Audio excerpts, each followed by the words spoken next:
வணக்கம்.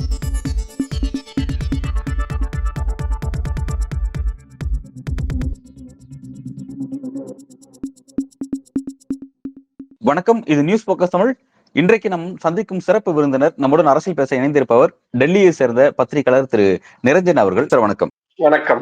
First of all உங்களை பற்றி ஒரு அறிமுகம், நம்ம நேயர்களுக்கான அறிமுகம். நீங்க அதாவது நிரஞ்சன் அவர்கள் அப்படிங்கிறவர் நீண்ட காலமா டெல்லியில் பணிபுரியும் ஒரு ஒரு சிறந்த பத்திரிகையாளராக செயல்பட்டு வந்தார். புதிய தலைமுறை உள்ளிட்ட மூத்த செய்தி நிறுவனங்களை சேர்ந்த பத்திரிகையாளராக தன்னுடைய பணியை கடந்த காலத்துல செஞ்சுட்டு இருந்தாரு. தற்போதைக்கு ஒரு இண்டிபெண்டன்ட் ஜெர்னலிஸ்டா அவர் தன்னை அமைச்சிருக்கிறாரு. இண்டிபெண்டன்ட் ஜெர்னலிஸ்டா எல்லா பத்திரிகை சேனல்களுக்கும் தங்களுடைய கருத்து கொண்டு போய் சேர்க்கணும் அப்படிங்கிற மாதிரி தன்னோட லைஃப் ஸ்டைல் அமைச்சிருக்காரு.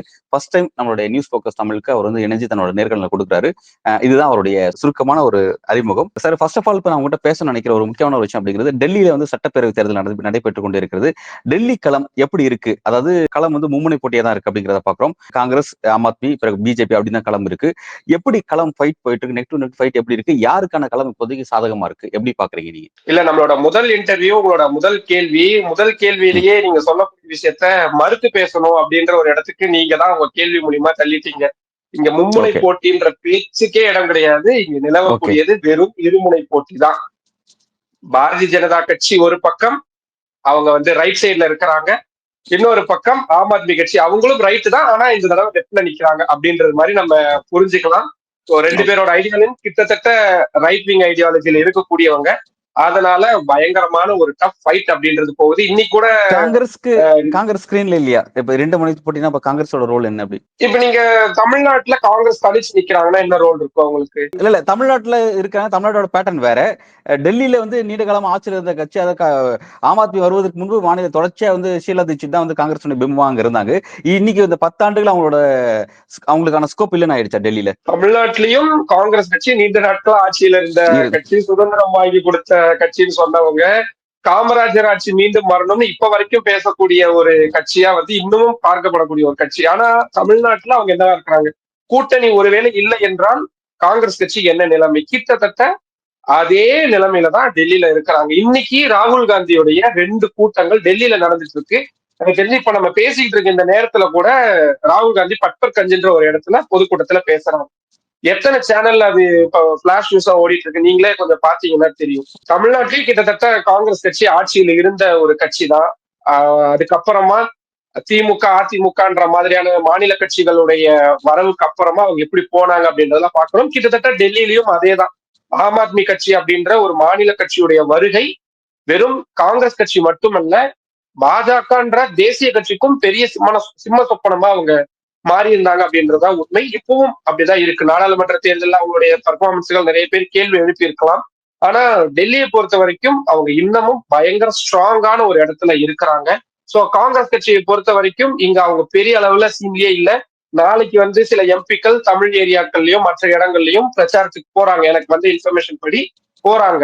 அவங்க ஏன் முதல்ல டெல்லி வந்திருக்கிறாங்கன்னா, பட்ஜெட் செஷன் ஸ்டார்ட் ஆக போகுது.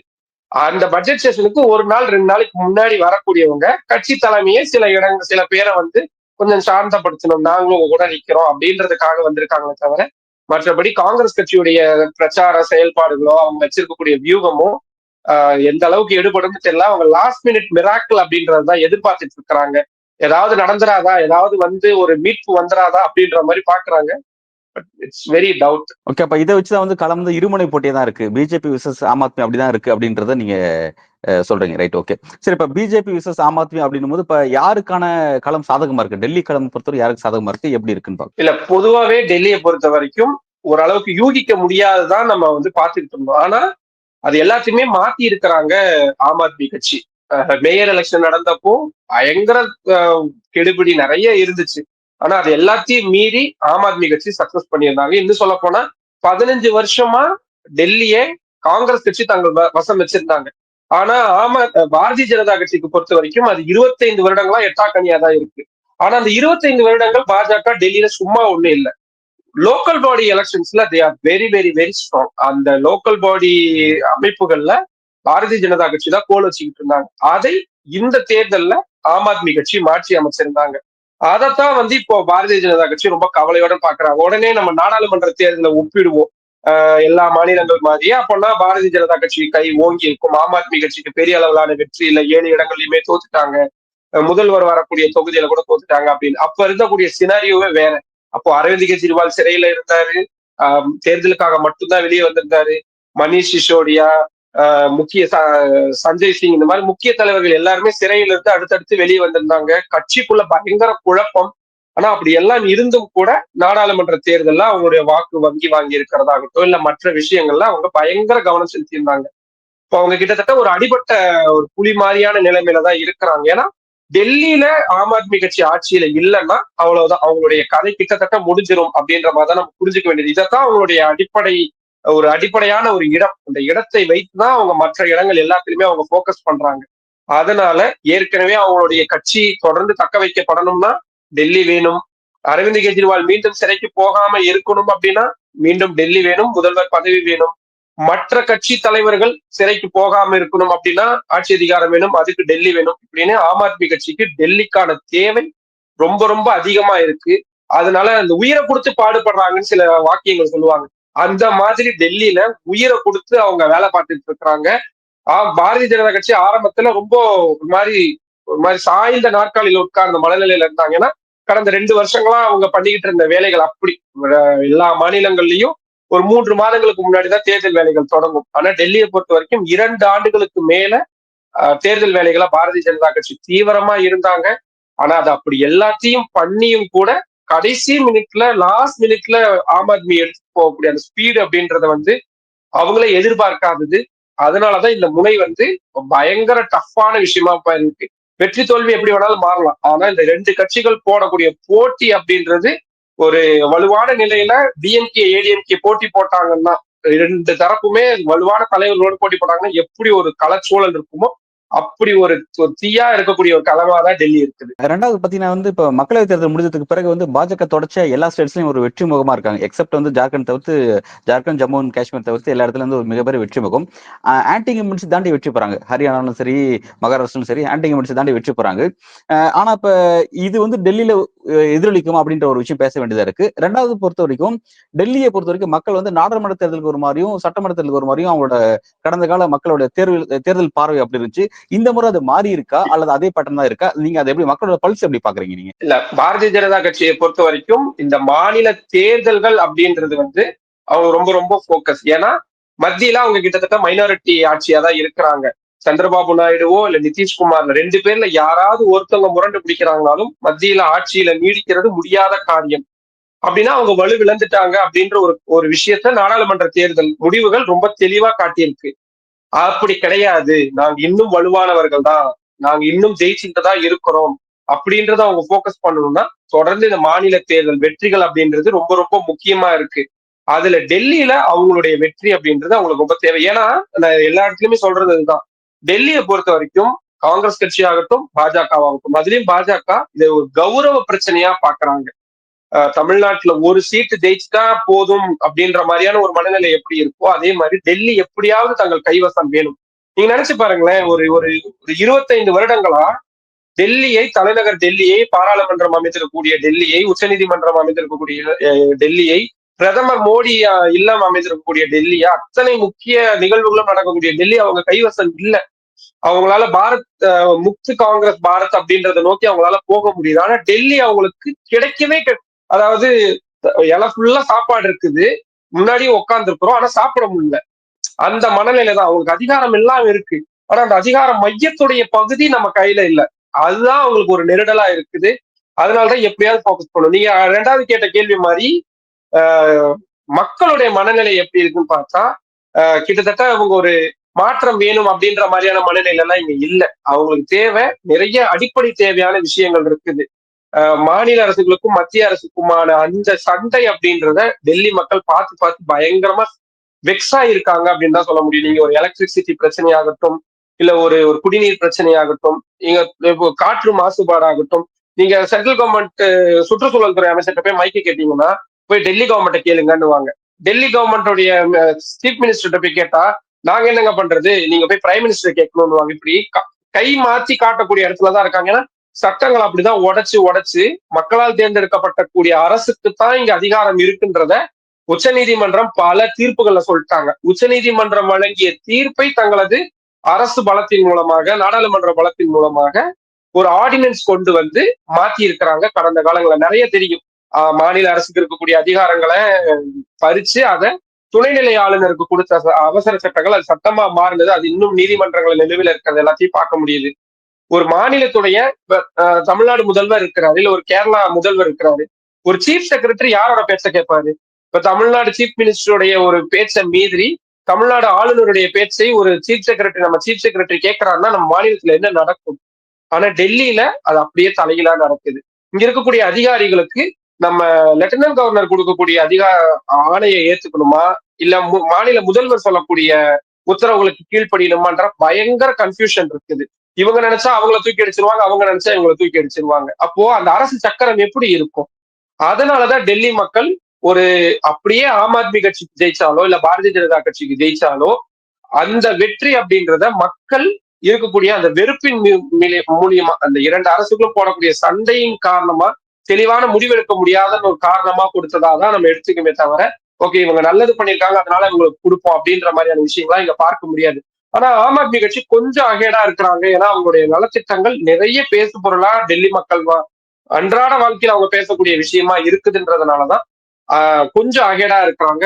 மக்களுடைய மனநிலை அப்படிதான் இருக்குது. ரைட். ஒரு ஒரு முக்கியமான ஒரு விஷயமா வந்து இந்த பாஜக சொல்ற ஸ்லாங்ல பார்க்கும்பொழுது இந்த ரேவடி கல்ச்சர் சொல்லுவாங்க. அந்த இலவச ஸ்கீம்ஸ் அப்படிங்கிறத பார்ப்போம்.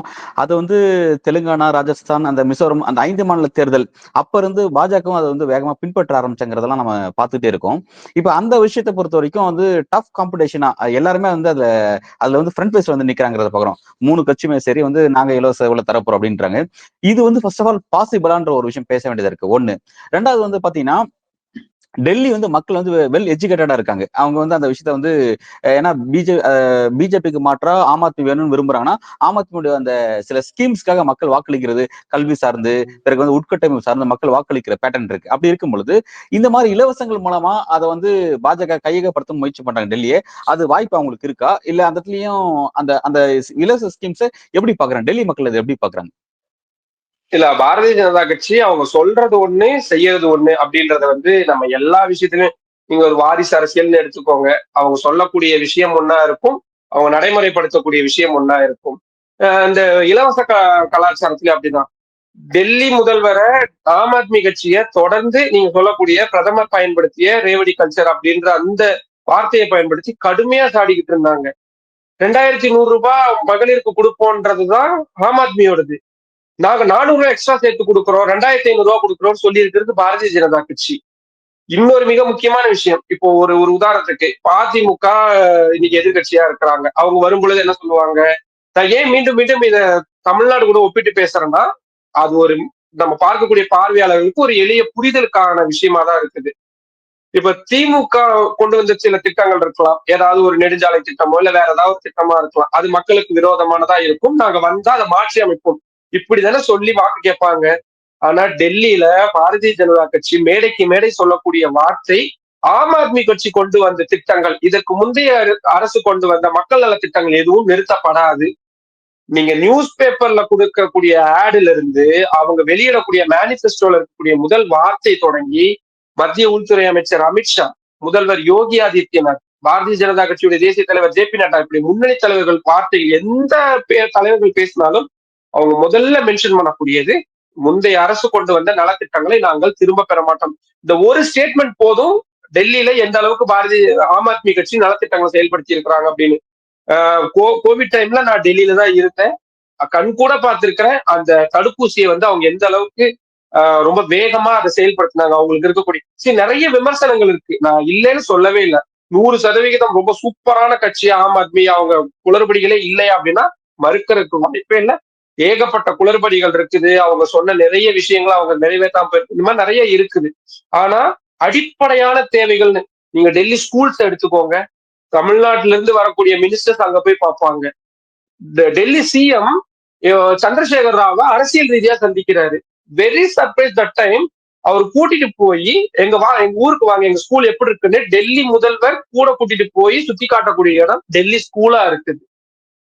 இங்க இருக்கும் இப்போ ஒரு 10 நாளைக்கு முன்னாடி கூட டெல்லி எய்ம்ஸ் மருத்துவமனையில கட்டமைப்பு எப்படி இருக்குன்றத ராகுல் காந்தியை விமர்சிச்சு போட்டிருந்தாரு. ஆனா டெல்லியில இருக்கக்கூடிய அந்த ஆரம்ப சுகாதார நிலையம், இப்ப நம்ம ஊர்ல எல்லாம் பாத்தீங்கன்னா எல்லா ஊர்லயும் இருக்கும், இங்க அந்த அளவுக்கு வசதி கிடையாது. இட வசதி நான் சொல்றேன். சோ என்ன பண்ணாங்க, கண்டெய்னர்ஸ் மாதிரி வாங்கிட்டு வந்து அதுக்குள்ள சின்ன சின்ன செட்டப் போட்டிருந்தாங்க. முக்கியமான டாய்லெட்ஸ் இருக்கும். இங்க நிறைய இடங்கள்ல இலவச டாய்லெட்ஸ் இருக்கும். கவர்மெண்ட் ரன் பண்ணக்கூடிய டாய்லெட்ஸ், கார்பரேஷன்ஸ். அங்க எல்லாமே டிஸ்பென்சரிஸ் வந்து சின்ன சின்ன டிஸ்பென்சரிஸ் மாதிரி வச்சுக்குவாங்க. ஒவ்வொரு போஸ்ட் ஆபீஸ் பக்கத்துலயும் இந்த மாதிரி சின்ன சின்ன டிஸ்பென்சரிஸ் வச்சுவாங்க. இதெல்லாம் வந்து நான் சும்மா டே டு டே லைஃப்ல அவங்க பயன்படுத்தக்கூடிய விஷயங்களா இருக்கிறது. வீட்டுக்கு வீடு ரேஷன் பொருட்கள் கொண்டு போய் கொடுப்போன்ற ஒரு ஸ்கீம் அனௌன்ஸ் பண்ணியிருந்தாங்க. எல்ஜி அதுக்கு அதாவது இங்க இருக்கக்கூடிய துணைநிலை ஆளுநர் முட்டுக்கட்டை போட்டாருன்ற பெரிய பிரச்சனை எல்லாம் போச்சு. குடிநீர் பிரச்சனை நிறைய விஷயங்கள் இருக்கும் பொழுது எப்படியாவது கொண்டு வந்துடணும். சோ என்ன, ஆம் ஆத்மி கட்சிக்கு அதாவது டெல்லி அரசுக்கு என்ன ஒரு பெரிய பிளஸ் பாயிண்ட் அப்படின்னா, இப்ப குடிநீர் பிரச்சனை வருது, உடனடியா அண்டை மாநிலங்களை கை காட்டிடுவாங்க. பாருங்க, நம்ம கிட்ட ஏதுங்க தண்ணி, யமுனை நம்ம ஊர்லயா ஓடுது, உத்தரப்பிரதேசல இருந்து வரணும், ஹரியானால இருந்து வரணும், அங்க ஆள்றது பிஜேபி கட்சி, அவங்க திறந்து விட மாட்டேன்றாங்க, அதனாலதான் நமக்கு பிரச்சனை.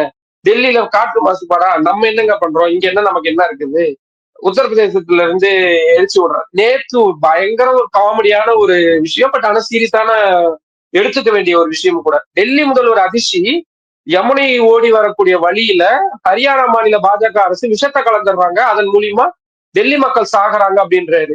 அரவிந்த் கெஜ்ரிவால் ஜெனசைட் பண்றாங்க, டெல்லி மக்களை இனப்படுகொலை பண்றாங்கன்றத டெல்லி சிஎம், முன்னாள் சிஎம் அரவிந்த் கெஜ்ரிவால் சொல்றாரு. அதை விசாரணை நடத்தணும்னு இன்னைக்கு காங்கிரஸ் கட்சி சார்பா அறிக்கை வந்திருக்கு. நீங்க அவங்களுக்கு புரியுதுங்களா, அந்த பாலை வந்து எவ்வளவு ஈஸியா, இதெல்லாம் வந்து நீங்க ஈஸியா மக்கள்கிட்ட கனெக்ட் ஆகக்கூடிய விஷயம்.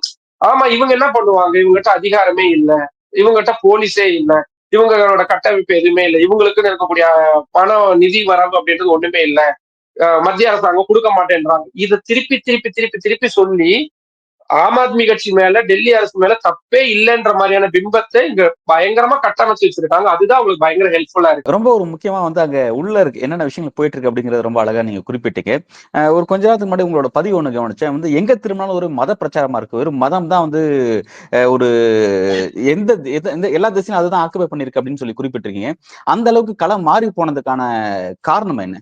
இல்ல, முதல்ல களம் தொடங்கினப்போ பாரதிய ஜனதா கட்சி அதிகமா வச்ச வாசகம் அப்படின்றது, ஆம் ஆத்மி கட்சி ஊழல் கட்சி, ஊழலுக்கு எதிரான தொடங்கப்பட்ட கட்சி இன்னைக்கு ஊழல் கட்சியா இருக்கிறாங்க. டெல்லி மதுபான கொள்கை முறைகேடாகட்டும், டெல்லியில பேருந்துகள்ல காவலர்களை, மார்ஷல்ஸ் விமன் மார்ஷல்ஸ் அவங்களை நியமிக்கிறதாகட்டும், தாழ்த்தள பேருந்துகள் வாங்குறதாகட்டும், 500 பேருந்துகள் வாங்குறதுல முறைகேடு பண்ணிட்டாங்க, இப்படின்னு நிறைய முறைகேடுகளை தான் சொல்லிக்கிட்டே இருந்தாங்க. இதுல பயங்கர ஆச்சரியமான விஷயம், பார்க்கக்கூடிய பார்வையாளர்களுக்கும் ரொம்ப ஷாக்கிங்கா இருக்கும். இவங்க வச்ச முக்கியமான குற்றச்சாட்டுகள்ல டெல்லி பேருந்து துறை, போக்குவரத்து துறை மீதான குற்றச்சாட்டுகள் பாரதிய ஜனதா கட்சி ஆம் ஆத்மி அரசு மீது வச்சது பயங்கரமான குற்றச்சாட்டா. வெறும் மதுபான கொள்கை முறைகேடு தான் நமக்கு தெரியும். அது வந்து அதுவும் ஒன் ஆஃப் தி ஸ்கேமா தான் அவங்க சொல்லியிருந்தாங்க. ஆனா மெயினா சொன்னது டெல்லி போக்குவரத்து துறை. அந்த போக்குவரத்து துறையை தன் கைவசம் வச்சிருந்தவர் தான் கைலாஷ் கெலாட், ஆம் ஆத்மியுடைய முக்கிய தலைவர். நிறுவனத்துல அது நிறுவப்பட்டதுல இருந்தே இருந்தவர். அவரு கட்சி ஆம் ஆத்மி கட்சியில இருந்து விலகிட்டாரு. சரி, நீங்க நீங்க அசியூம் பண்ணீங்களா அவர் எங்க போயிருப்பாரு, எந்த கட்சிக்கு போயிருப்பாரு?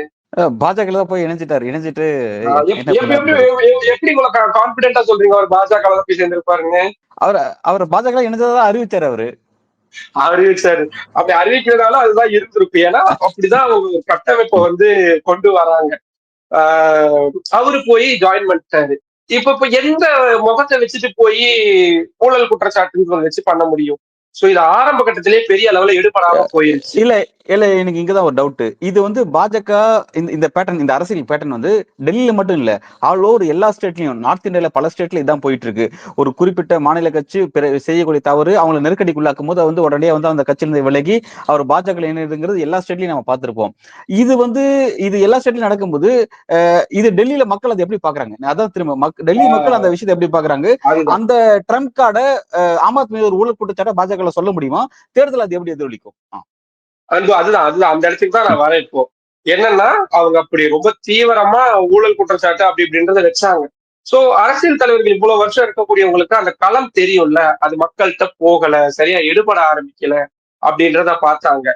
அங்க இருந்து ஒரு டேர்ன் எடுத்தாங்க. அதுதான் மதம் சார்ந்த அரசியல், வழக்கமா அவங்க பண்ணக்கூடிய அந்த அரசியல் வழியை எடுத்தாங்க. சரி, எதெல்லாம் எடுத்திருக்கிறாங்க? இன்னைக்கு கும்பமேளா நடக்குது. டெல்லியில இருந்து பிரயாக்ராஜ் கிட்டத்தட்ட எனக்கு தெரிஞ்சு அசியூம் பண்ற ஒரு 700 கிலோமீட்டர்ஸ் கிட்ட வரும்னு நினைக்கிறேன். அங்க நடக்கக்கூடிய கும்பமேளா டெல்லியில எதிரொலிக்குது. எப்படி எதிரொலிக்குது? பாருங்க பாருங்க, நாங்க கங்கையை சுத்தம் பண்ணி அங்க நாங்க வந்து கோடிக்கணக்கான பேரு கும்பமேளால கலந்துகிட்டு புனித தீர்த்தம் நீராடுறாங்க. டெல்லியில ஓடக்கூடிய யமுனையில உங்களால பண்ண வைக்க முடியுமா? டெல்லிய நாசம் பண்ணிட்டாங்க ஆம் ஆத்மி கட்சி. இந்துக்களை நாசம் பண்ணிட்டாங்க. ஒண்ணு. சத் பூஜா கொஞ்ச நாளைக்கு முன்னாடி, சத் பூஜானா நார்த் இந்தியால நீர்நிலைகள்ல பூஜை பண்ணக்கூடிய விஷயம் வந்து இருக்கும். அதுக்கு பாரதிய ஜனதா கட்சி சொன்னது, பாருங்க பாருங்க, இந்துக்கள் சத் பூஜாவை வந்து அவங்களால செலிப்ரேட் பண்ண முடியல. ஏன்னா இங்க இருக்கக்கூடிய நீர்நிலைகள் எல்லாத்தையும் அழிச்சுட்டாங்க. ஒண்ணு.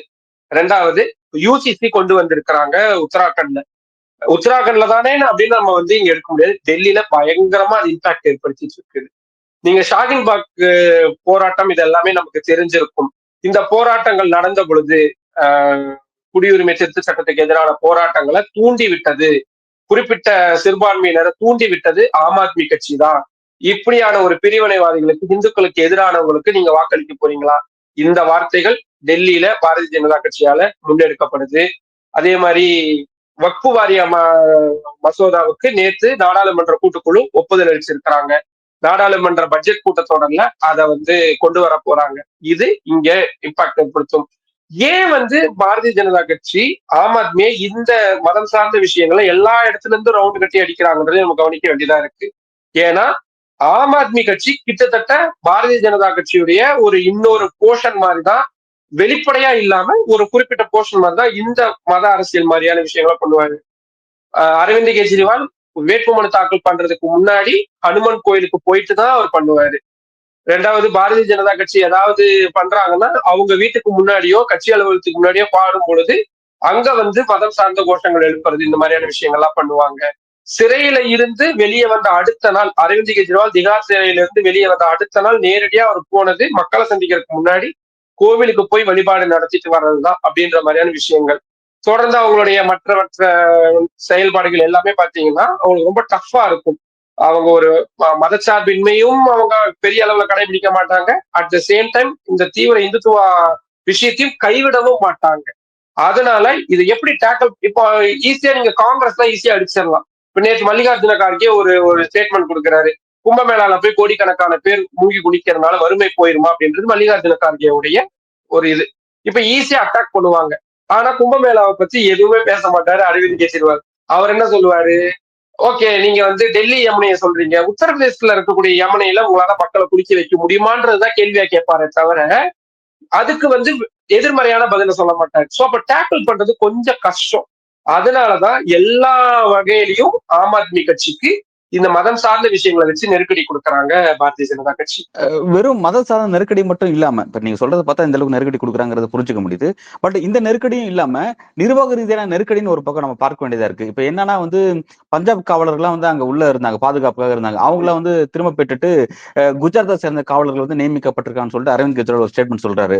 1. 2வது வந்து பாத்தீங்கன்னா வந்து அந்த மதுபான கொள்கையில நடந்த அந்த ஊழல் விஷயம், அந்த வழக்குல வந்து இப்ப வந்து ஆம் ஆத்மி பார்ட்டி இணைக்கப்படுது. அது இணைச்சா அப்ப பார்ட்டியை தடை விதிக்கணும் அப்படிங்கிற மாதிரியான ஒரு விஷயம் ஒரு சீரியஸா ஒரு கட்டத்தில் நகருது. இந்த மாதிரி நிர்வாக ரீதியாக ஒரு நெருக்கடி வந்து ஆம் ஆத்மிக்கு வருது. எப்படி அதை ஃபேஸ் பண்றாங்க? களத்துல அதை எப்படி கெஜ்ரிவால் டீம் எப்படி ஃபேஸ் பண்றாங்க? ஏன்னா அரவிந்த் கெஜ்ரிவால் வந்து டெல்லியில தாக்கப்படுறது, அவர் சிஎம் இருந்தப்பவே அவர் தாக்கப்படுறது வந்து முதல் தடவையோ இரண்டாவது தடவையோ கிடையாது. நிறைய முறை அவர் தாக்குதலுக்குள்ள இருக்கிறார். சட்டமன்றத்துக்குள்ள அவர் மீது மிளகாய் பொடி வீசினாங்கன்னு நினைக்கிறேன். மிளகாய் பொடி தான் நினைக்கிறேன். வீசினாங்க. ஒரு முறை மை எடுத்து அவர் மேல வீசினாங்க. பிரச்சாரத்துக்கு இருக்கும் பொழுது ஒரு ஒரு ஆள் அந்த கேம்பெயின் வண்டி மேல ஏறி கன்னத்திலேயே ரையின்னு ஒரு அறை விட்டுருவாரு. நிறைய முறை இந்த மாதிரி தாக்குதலுக்கு உள்ளா இருக்கிறாரு. சோ அரவிந்த் கெஜ்ரிவாலுக்கு டெல்லி காவல்துறை கொடுக்கக்கூடிய பாதுகாப்பு சம்பந்தமான விஷயங்கள் எப்பவுமே பிரச்சனைக்குரியதா இருந்திருக்கு அப்படின்றதுல கடந்த கால நிகழ்வுகளை வச்சு பார்க்கும் பொழுது எந்த விதமான மாற்று கருத்தும் கிடையாது. ரெண்டாவது, இந்த கேஸ் வந்து நேற்று டெல்லி ஹைகோர்ட்ல வந்திருந்தது. வேற ஒரு நபர் போட்டிருந்தாரு.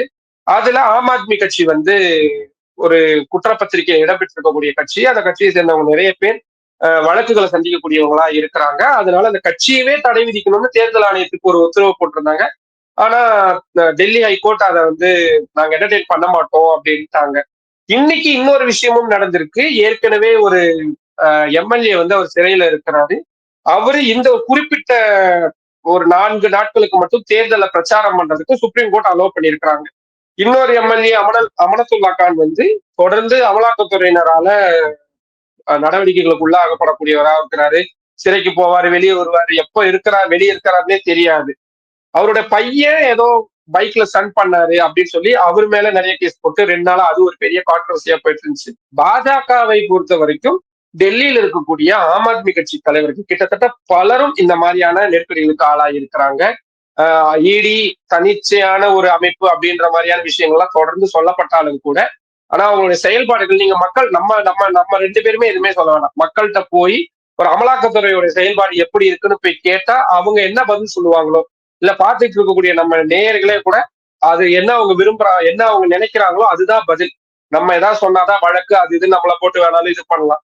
மக்கள்கிட்டே விட்டுருவோம். அமலாக்கத்துறையோட செயல்பாடுகள் எப்படி இருக்கு அப்படின்ற மக்கள்கிட்ட போய் ஒரு கேள்வி கேட்டா அவங்களோட செயல்பாடுகள் என்னன்னு சொல்லிடுவாங்க. அந்த மாதிரி நிர்வாக ரீதியிலான நிறைய நெருக்கடிகள் இருக்குது. அது தொடரக்கூடாது அப்படின்னா இந்த வெற்றி அப்படின்றது ரொம்ப தீவிரமா தேவைப்படுது ஆம் ஆத்மி கட்சிக்கு. அதனாலதான் அவங்க இவ்வளவு ஒரு ஆக்ரோஷமா வேலை பார்த்துட்டு இருக்காங்க. கிட்டத்தட்ட ஜார்க்கண்ட்ல ஹேமந்த் சோரன் என்ன மாதிரியான வேலைகள் பார்த்தாரோ அதுக்கு ஈக்குவலா இங்க, ஏன்னா நான் அங்கேயும் நேர்ல போய் நான் அந்த ஒர்க்கை பார்த்திருந்தேன். ஹேமந்த் சோரனுடைய ஜேஎம்எம் கட்சி எந்த அளவுக்கு தீவிரமா வேலை பார்த்தாங்க, காங்கிரஸ் கட்சி அங்க எப்படி வேலையே பார்க்காம இருந்தாங்க, இப்படி முதல் கொண்டு எல்லாமே பார்த்திருக்கிறோம். இங்கேயும் கிட்டத்தட்ட அதே மாதிரிதான் இருக்கு. காங்கிரஸ் கட்சி மட்டும் இன்னும் கொஞ்சம் ஸ்ட்ரென்தனா இருந்தாங்க அப்படின்னா கூட்டணிக்குள்ள ஒரு வாரியான விஷயமா இருந்திருக்கலாம். கூட்டணி இல்லை அப்படின்னாலும் கூட ஒரு விதமான மாறுதல்களா இருந்திருக்கலாம். ஆனா எதுவுமே இல்லை. அதனாலதான் டஃப் ஃபைட் போறாங்க. பட் அப்கோர்ஸ் பாரதிய ஜனதா கட்சியை பொறுத்த வரைக்கும் அவங்களுடைய வெற்றிக்காக அவங்க பண்ணக்கூடியது அவங்களுடைய பார்வையில மிக சரியான விஷயம். ஊழல் கட்சின்னு குற்றம் சாட்டி அவங்க பண்ணக்கூடிய விஷயங்களை மிக தெளிவா அவங்க பண்ணிக்கிட்டு இருக்காங்க. உங்களோட கருத்துக்கும் வருகைக்கும் மிக்க நன்றி.